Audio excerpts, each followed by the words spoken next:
May putik. Morning guys, ayun, nandito naman tayo sa ating gulayan. Ito yung gustong gusto ko lagi itasan kasi pag nag-iinsalada ako ng talbos ng kamote. Ang dami niya ng dahon. Bigla siyang lago dahil sa umuulan. Ayan ang kapal na ng kanyang mga dahon. Tama-tama to, meron akong dalang bangos. Mamaya makapag-insalada tsaka sinigang.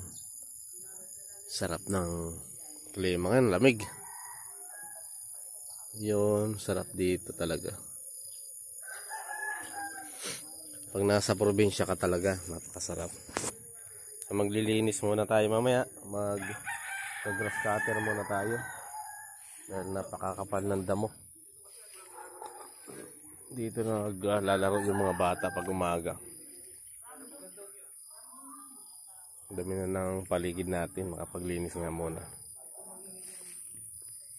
Guys, sisimulan naman tayo sa ating trabaho. At napakalakas ng ulan kagabi dito. Sisimulan na tayo maghukay doon sa ating likod ng kusina. Para malagyan na natin ng hollow blocks yung mga gilid. Ito yung buhay namin dalawa rito. Yan, paupo lang, maghapon. Hindi, marami kami trabaho. Mamaya, maghuhukay na kami. Para iayos na namin yung aming kusina para makauwi na kami bukas or mamayang gabi. Kasi dalawang araw na kami nandito.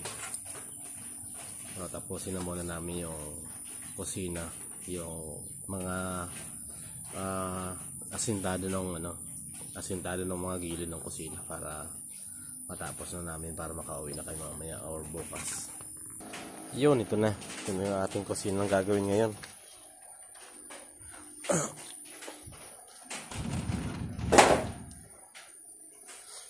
Nilagyan ko muna ng isang yero yung taas para yung apyas ng ulan di mo na pumasok sa loob.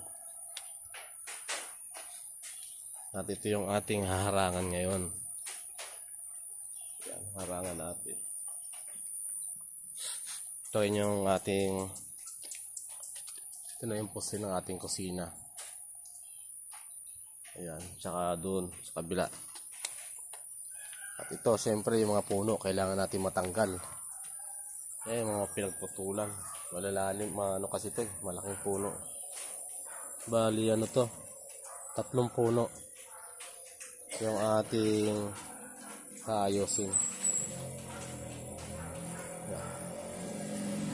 Yung gilid natin. Ayan, ating sisiminto yung ating Poso Negro. Para ayos na. Mapatag na natin itong mga lupa na nandito. Ayan. So masisimulan na tayo habang maaga. Guys, ayan for today's video dahil gagawa tayo ng kusina. Tatanggalin natin yung mga ugat-ugat dito sa ilalim ng mga puno-puno na to. Kasi maraming ugat-ugat, hindi tayo makapagsimento hanggat maraming ugat. So hukayin natin. Okay na. May basahan ba dyan? Wala akong mabasahan dyan. Dito ata mayroong brass. Dito sa may brass na pin brass. Ito yun.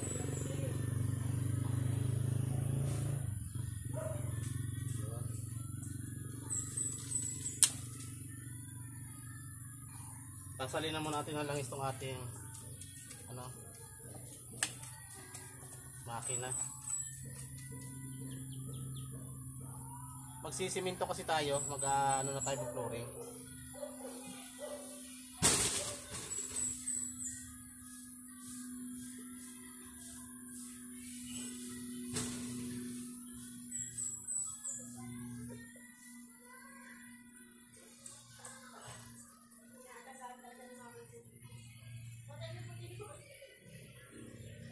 Kaya natin kunting to dito.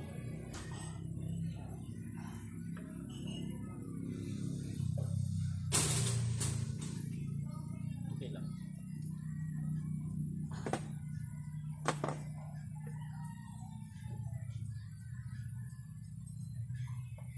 Yan. Tatanggalin natin itong mga ugat.